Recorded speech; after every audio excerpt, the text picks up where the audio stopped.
Assalamualaikum warahmatullahi wabarakatuh, and hi, I'm Muhammad Fitri. I will be discussing about the recognition of the Taliban-led government of Afghanistan and the politic of international law.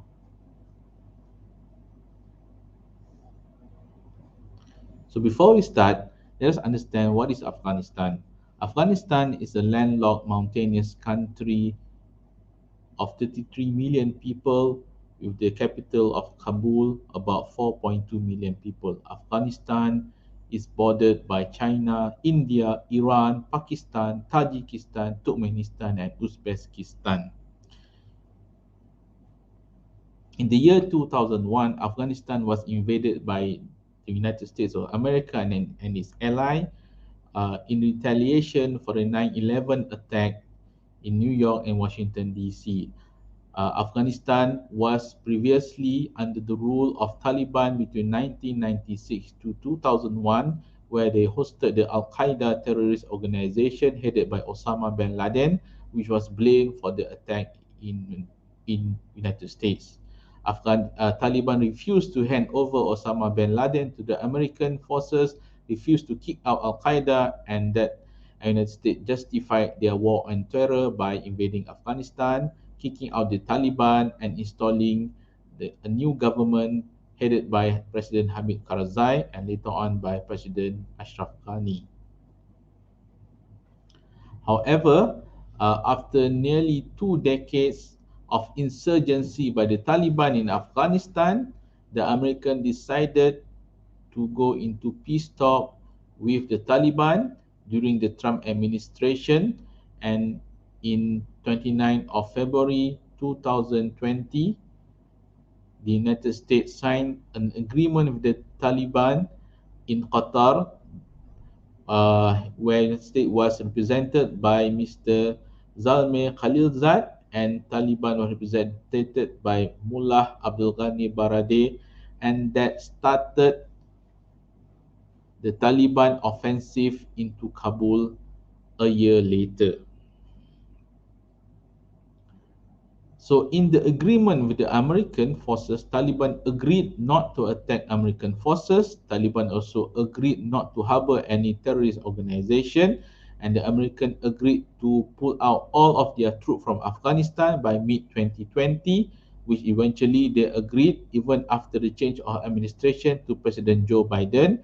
They agreed to pull out all of their troops by 31st of August 2021. And in between that, the Taliban went on offensive the whole country, where they took over territory by territory, province by province, where the Afghan National Army simply either surrendered or lost to the Taliban fighters. And this is an image repeated again, reminding the fall of Saigon 1975. In this image, American helicopters had to land on the rooftop of the US Embassy in August to evacuate US Embassy staff to the airport, which also saw the massive airlift. How could that happen? It happened because President Mr. Ashraf Ghani, he promised previously not to leave Afghanistan even if the Taliban were to enter Kabul. However, on the 15th of August, he hurriedly and quietly, secretly left Afghanistan for Tajikistan and eventually to Dubai. That effectively ended his administration and also effectively handed over Afghanistan to the Taliban. And here is an image, an iconic image of Taliban fighters and commanders sitting at the desk of the former president, Mr. Ashraf Ghani, at the presidential palace. It took the world by surprise.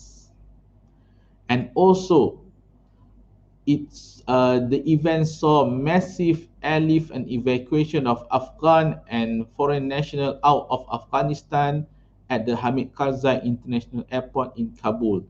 All land border crossing was closed. It was manned by the Taliban, so the only choice to get out of Afghanistan was by air.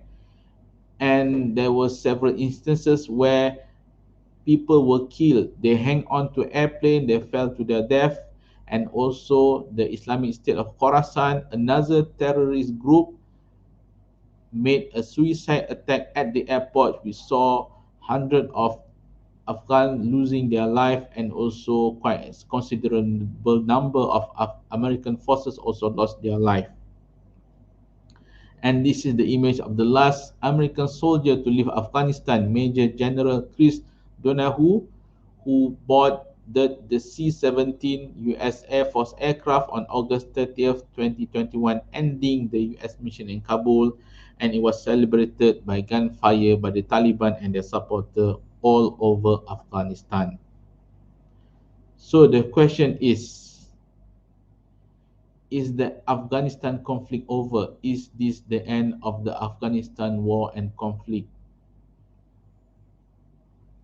This is the Taliban spokesman who on the 7th of September in the international press conference, he stated, "We would also like to request the international community that we then recognize international boundaries and interactions. We should be treated accordingly," according to Zabihullah Mujahid. So the question is, will the international community recognize the Afghanistan government? What does the Taliban have to do to get recognition from the international community? Will they get a seat in the United Nations? And also, what international law applies for the Taliban to be recognized by the international community?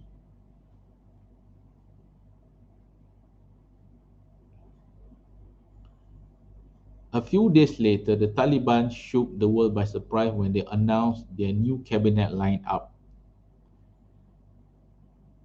The world was shocked and also was angered because Taliban had a male-only, Pashtun-only cabinet.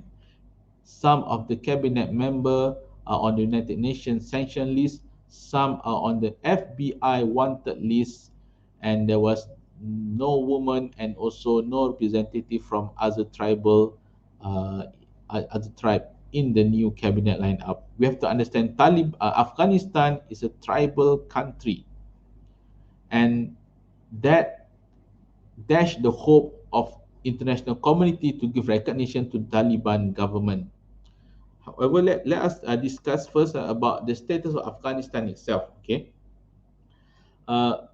the Montevideo Convention in Uruguay in 1933 states that all states are equal sovereign units consisting of a permanent population, defined territorial boundaries, a government, and an ability to enter into agreements with other states.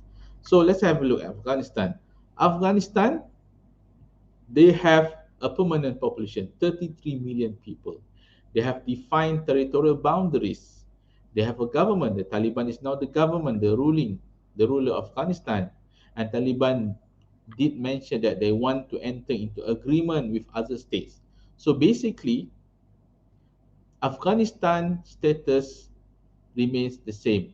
There is no discussion about breaking up Afghanistan, such as the breakup of Sudan and South Sudan, and even United States, United Nations, and even other countries are not discussing about breaking up Afghanistan. So basically, Afghanistan in international law still exists. The question is about the recognition of the Taliban government.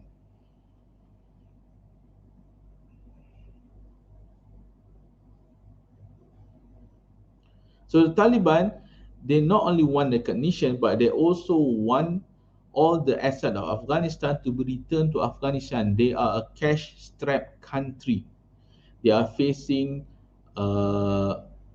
humanitarian crisis. They are among the poorest country in the world. But we must also understand that Taliban has changed from a non-state actor during their insurgency to a state actor, which is why they are asking for recognition by all the countries in the world and also sit at the United Nations. So what is the latest? The same Montevideo Convention in 1933 mentioned the contracting states definitely established the rule of their conduct, the precise obligation not to recognize territorial acquisitions or advantages that have been obtained by force, whether this consists in the employment of arms, in threatening diplomatic representation, or in any other effective coercive measure. What this means is that if a government took power by force, then there's a possibility that they will not be recognized. And this is the reason why no country until today have yet to recognize the Taliban-led Afghanistan. So how about the United Nations? Okay. But before we go that, despite not being recognized by any country, okay, there are countries that have gone into discussion negotiation with Afghanistan. This is an image of the Chinese foreign minister meeting Mullah Abdul Ghani Baradei in China, where the Chinese are looking into working with the Taliban government. This meeting was held before Taliban took over power. They foresee that Taliban will eventually take over power. So it shows that despite not getting any recognition from any country, countries have actually started to go into discussion negotiation. Why? Because Afghanistan is actually a mineral-rich country. So United Nations, after Taliban took over power in Afghanistan, United Nations passed a resolution where they insist that they will continue their humanitarian work in Afghanistan.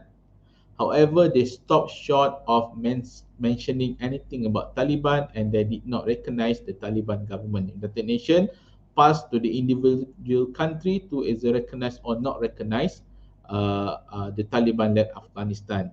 Because basically, United Nations doesn't recognize country. Only country recognize other countries.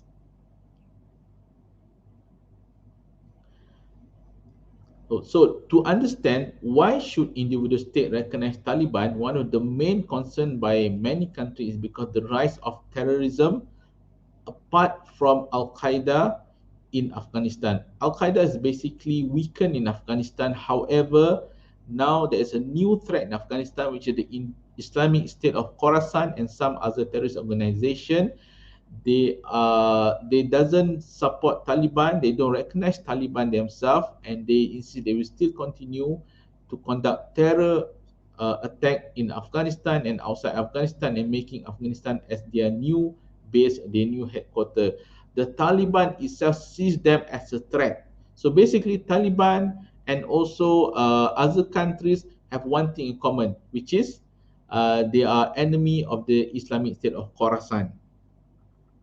So let's discuss which country have recognized Afghanistan as a sovereign, have recognized Taliban as the formal government of Afghanistan. Basically, so far, no country have recognized Afghanistan, even after 3-month Taliban takeover.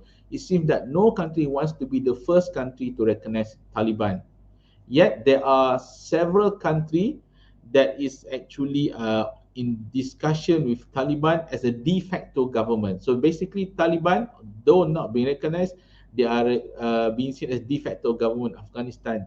Yet some countries such as France and also Canada has mentioned they would not go into any discussion or any recognition of Afghanistan. Certain countries such as United States, Turkey, Qatar, Pakistan have gone into discussion and negotiation with the Taliban for many reasons, such as for evacuation, for the operation of the Hamid Karzai International Airport, and also for humanitarian aid. Nonetheless, most of the humanitarian aid are being carried out by non-governmental organization, by humanitarian aid group, which deal directly with Afghanistan, not on the basis of government, but on the basis of operating, on the basis of assisting millions of Afghans starving and also homeless facing the coming winter season.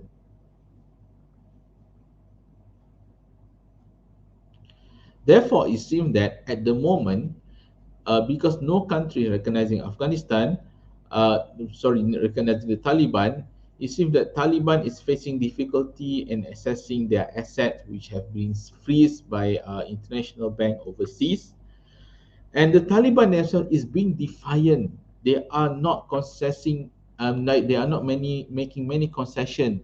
They are still, despite saying that they will allow women and also to work, to go to school, they are not allowing any of that to happen yet. They have yet to make any progress in terms of woman right, children right, minorities right, and so that is an issue. Is the non-recognition of Taliban actually a politic of international law, a, a geopolitic between many forces between the United States, Russia, China, Saudi Arabia, Pakistan, Qatar, Turkey, the other nation, or is it actually genuine concern for the Afghan? Why I'm saying that is because the Afghan is facing the coming winter. They need help. They need assistance. However, because Taliban is not being recognized yet by any country, that make things difficult. Despite some aid organizations still being able to operate inside Afghanistan, they will still need more help from other nations abroad. It's something for us to see. So basically, I'm concluding that at the moment, the non-recognition of Taliban by any country is due to the fact that international power politic and also defiant Afghanistan. The victim is none other than the Afghan themselves. We hope that things will improve. We hope that aid and also assistance will be given to the Afghanistan population, regardless of the politics, regardless of the international law, regardless of whether Taliban will be recognized or not recognized by any government in the near future. So that's it from me. Thank you very much, and I hope you can give your own thought, leave your comments below. Assalamualaikum warahmatullahi wabarakatuh. Bye bye.